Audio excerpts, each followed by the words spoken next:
Hey everyone, in today's video we're going to take a look at this Sony PS-X5.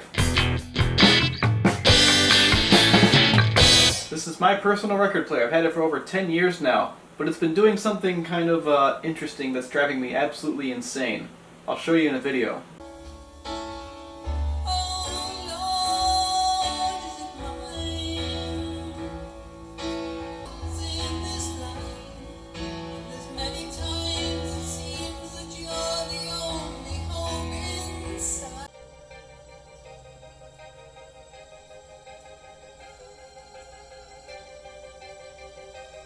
So this is a direct drive turntable, and it seems that something controlling the motor is, letting it kind of skip a beat, if you will, or the quartz lock is not letting it stay at the speed it's supposed to stay at. You can see that in the lights, and you can hear it in the pitch of the music.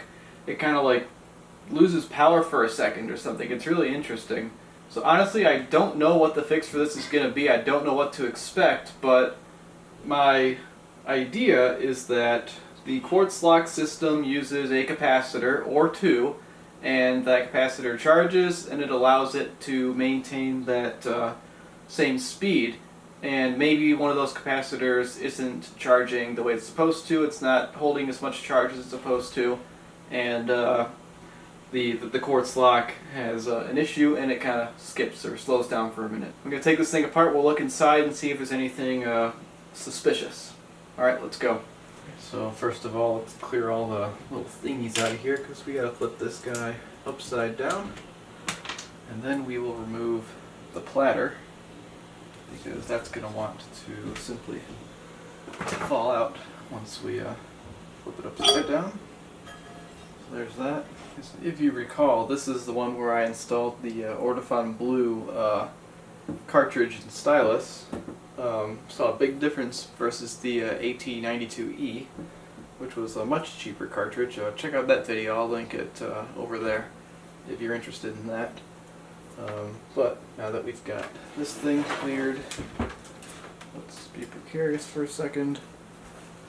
We'll take this towel and we'll just put that down so we don't scratch this more than it's already scratched, you know.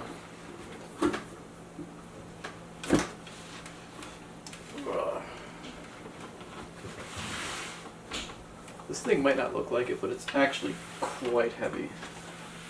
This is a very well-built piece of electronics here.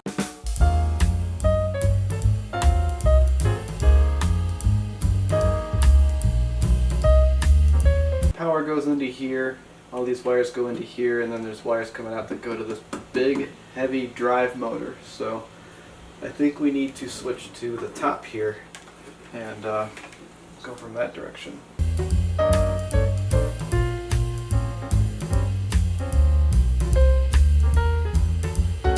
Bingo! I think we have found what we're looking for.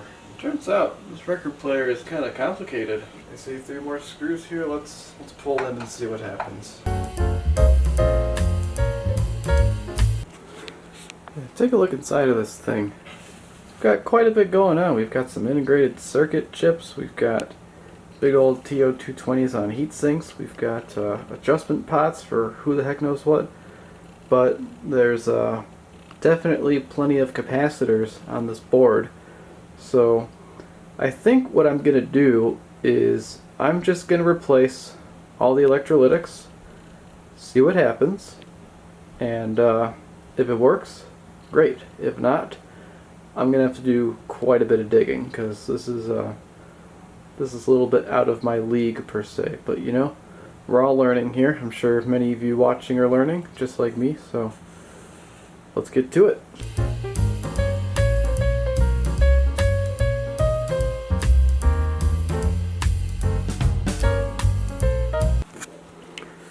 Okay, I've got all the capacitors replaced, well, most of them. I could not get this one replaced because I do not have a 250 volt 2.2 microfarad capacitor on hand, so could not do that one, but I had everything else. There was a 0.33 microfarad tantalum that got replaced with this yellow film guy here, and then I replaced this one with a WIMA And then the rest are all replaced with Nichicon PW series. We don't have to worry about audio grade capacitors in a record player because, well, the signal just goes right through the stylus and stuff. It doesn't go through any of this. This is all for driving the electric direct drive motor. Yeah, pretty nice board here. A lot of thought put into it, and on the other side it's fantastic. All the component names are on the foil side of the board, so there's no room for error basically. I didn't desolder a single incorrect joint. I got it all pretty quickly. That time lapse was a total of 14 minutes in real life, so I think I'll put this board back in place. I'll put the platter back on, we'll power this thing up and see if there's any difference. But I might not see the issue even if it's still there because I tried to get a video today of it doing the thing and I couldn't. That's why I had to use that old video. So we'll see if it does it when this is done.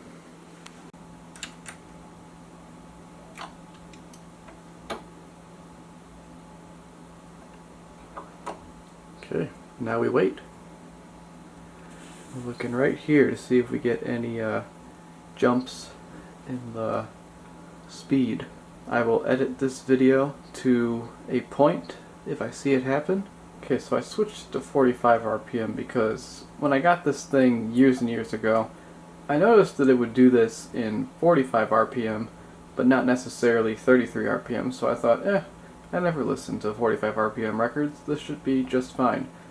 But then it started doing it in 33 RPM, and I couldn't get it to do it at 33, but when I switched it to 45 just now, it did the thing. So, didn't get it on camera. I'm hoping it does it as I talk here, but so far, haven't been able to get it on camera, but it did mess up again, so. Unfortunately, changing the capacitors did not fix this issue.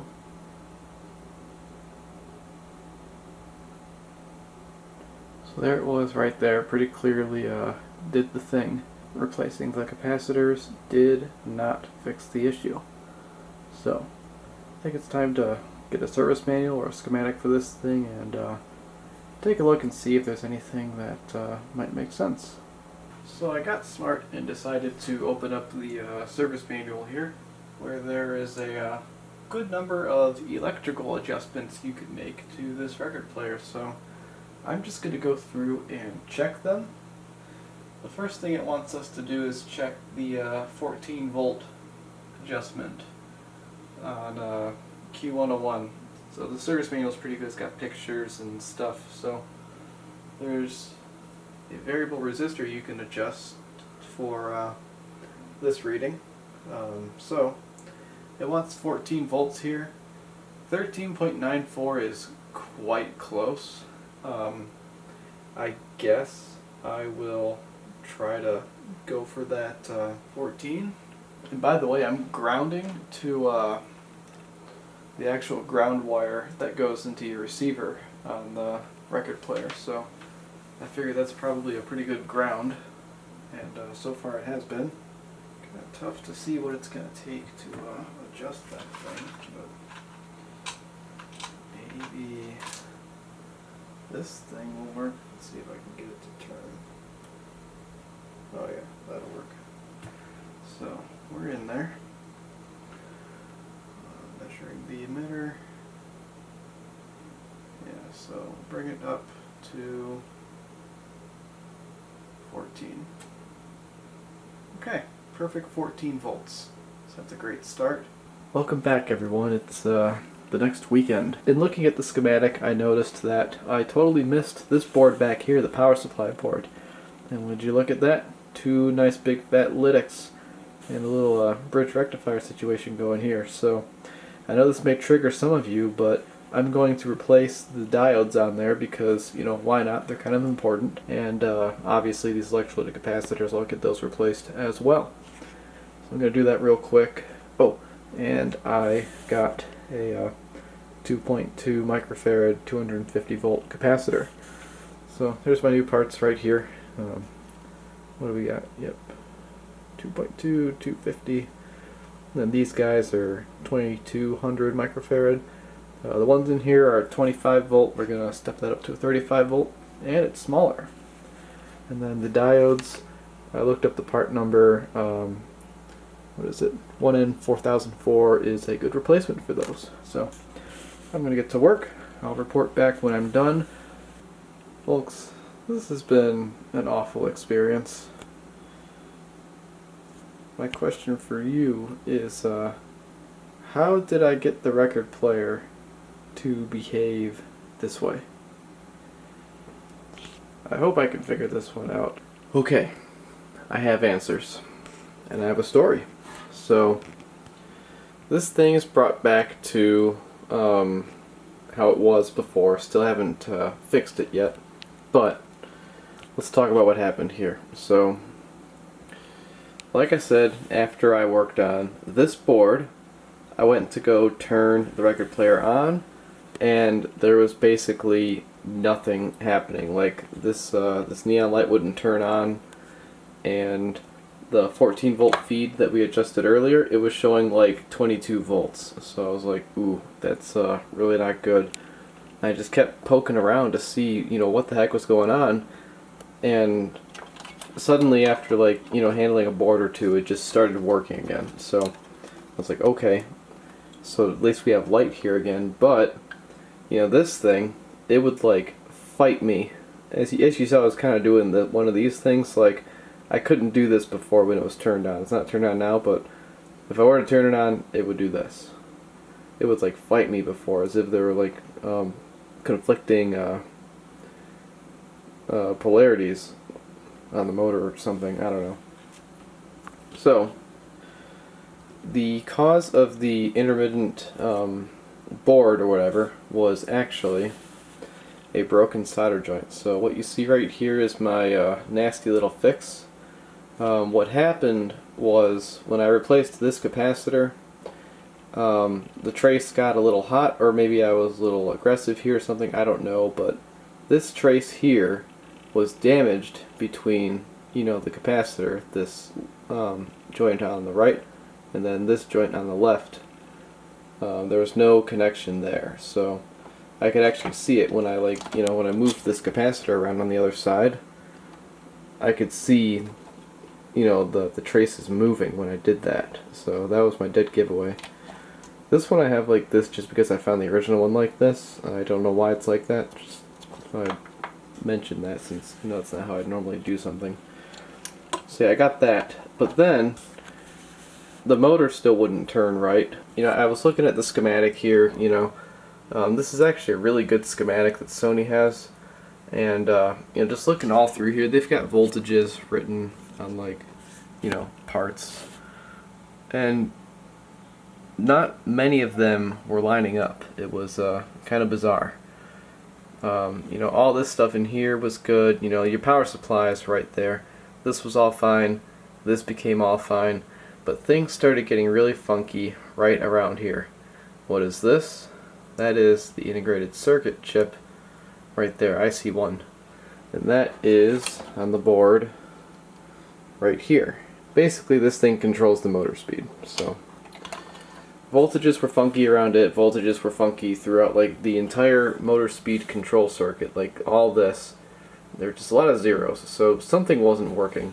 So after talking to my buddy, we came to the conclusion that it was probably a bad integrated circuit. My friend wanted me to mention that you should check out his YouTube channel, CP Trickster. It's a very good channel, lots of good DIY stuff. He's even got a video with over 1 million views, so definitely check it out. There's the old one sitting right there. Seller on eBay had new old stock of these guys, these C324Cs. So bought that on eBay, installed it. Everything's good. Then quick little side note, I totally tore up some traces here too when I was replacing some of these diodes, so I had to get a little creative. Nothing too unusual. This is what you do when stuff like this goes wrong. And I think the reason that some traces went bad is I looked at my Heiko here, and I looked under here. This is the temperature control. It was set to 900F. I turned it up really high for something and just forgot to turn it down all this time. And I think that's what ended up damaging some of these traces. So made sure it was at a good temperature for replacing the integrated circuit here. So I think that's what went wrong there. So, you know, novice mistake, novice approach. This is a perfect example of how not to go about something, and you know, I just keep doing it because it's worked for me in the past. You know, shotgun recapping stuff, I don't have a problem with that. I think it's great because the reality is these caps are ancient. They need to be replaced, period, because they're about to go bad, more than likely. So, you know, there's nothing wrong with shotgun replacing capacitors.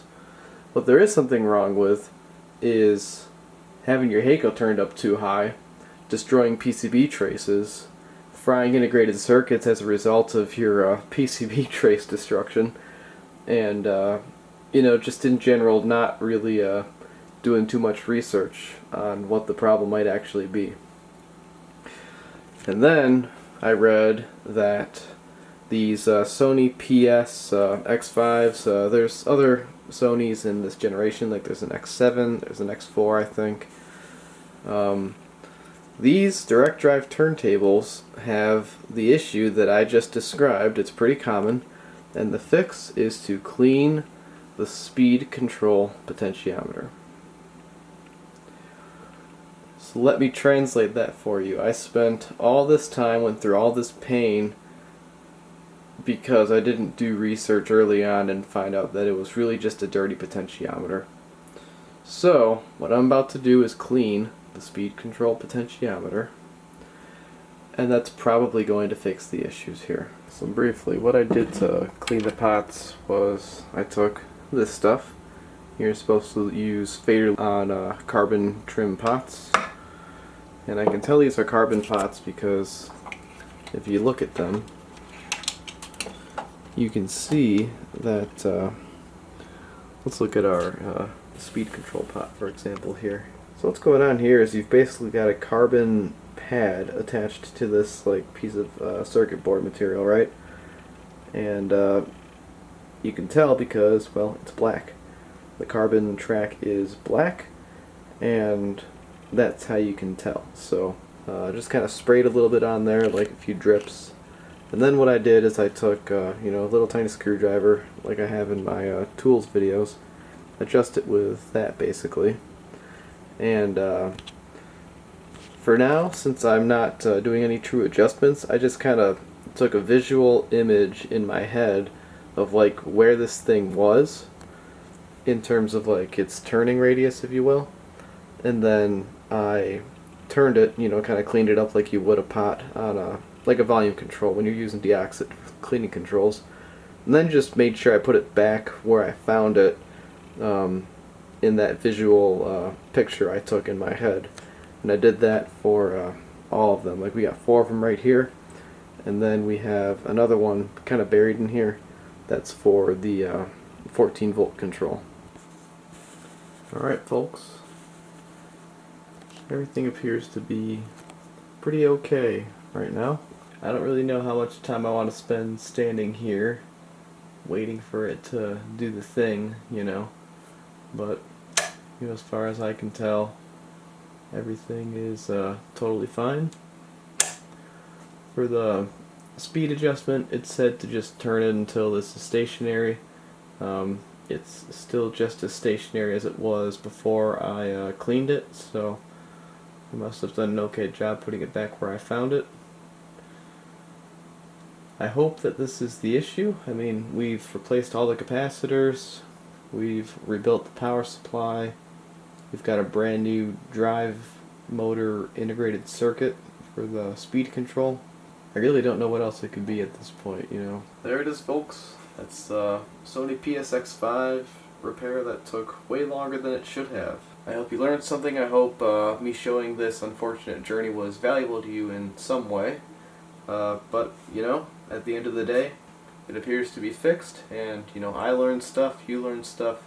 This is all good here. So now that this is finished, I get to move on to the next project. Okay, thank you so much for watching. I will see you in the next one.